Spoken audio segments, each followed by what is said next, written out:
tabarakallah ñoom ñii ñoo ko don moo tax du ñu am lu nuy sañ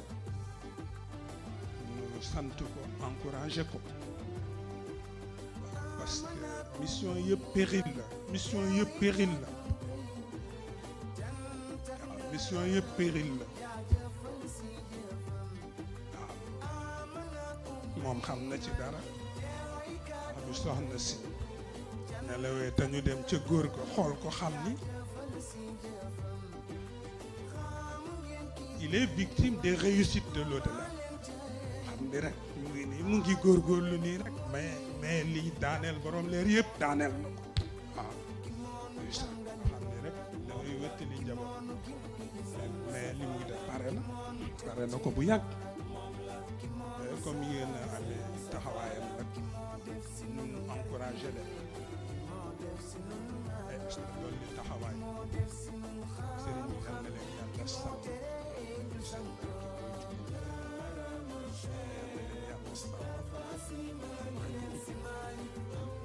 yàlla sàmm Mouhamadou Moustapha Sy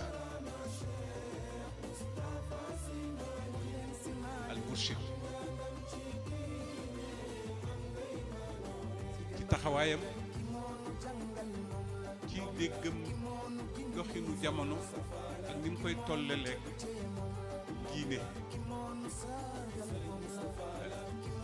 tabaarakallaahu mas naa dégg Serigne Cheikh mu ne ku raw sa jamono jamono wàkk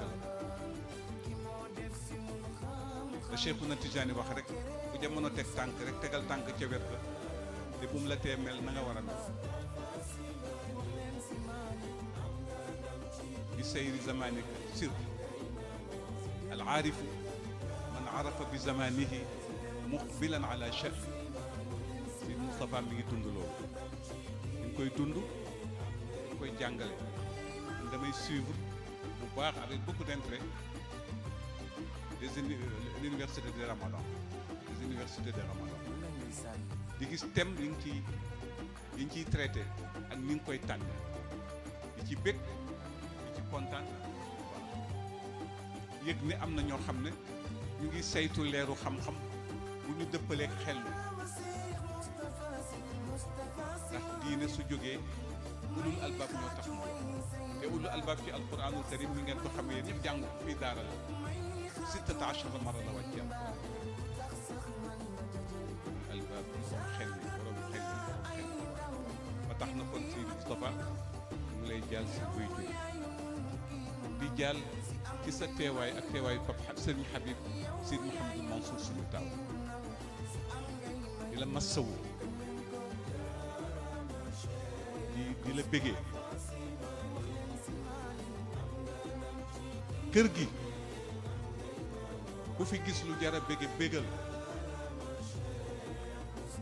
ku fi gis lu jara bége bégal xam-xam a koy dundal ku koy dundal bége ko nitee koy dundal ku nite bége ko xam wax sàmm kóol la rek joxe xorma mu koy dundal ku gis kuy doxe tànk yooyu bége ko moo tax sunu boroom bëggul ku sëf téere wax naa ko ay journaliste bi may soog a génne prison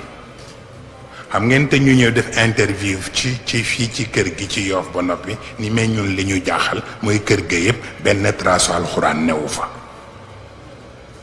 man leen bu ngeen demee ni leen yàlla waxuñu ñu wekk alxuraan daf ni nañ ko wattu ci sunu dënn te laaj leen ndax wattuwuma ko ci sama dënn waaw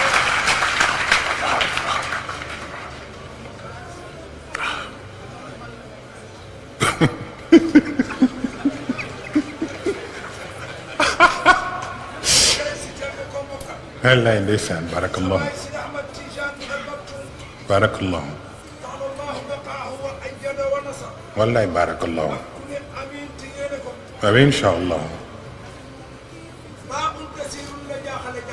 wallaay ndeysaan tanaqulan wa bi sayriha wallaay ndeysaan wallaay ndeysaan wali ridam bi wiladati wallaay ndeysaan wallaay ndeysaan wallaay wallaay dëgg la wallaay ndeysaan wallaay ndeysaan wallaay ndeysaan wallaay ndeysaan wallaay ndeysaan wallaay ndeysaan wallaay te fekk miim nga kat miftaax la waaw wallaay ndeysaan الفاتح لما أغلق ناصر الحق بالحق والهادي إلى صراطك المستقيم بارك الله wallaay ndeysaan wallaay ndeysaan wallaay ndeysaan wallaay ndeysaan barakallah barakallah wallaay ndeysaan wallaay ndeysaan wallaay ndeysaan barakallah ndeysaan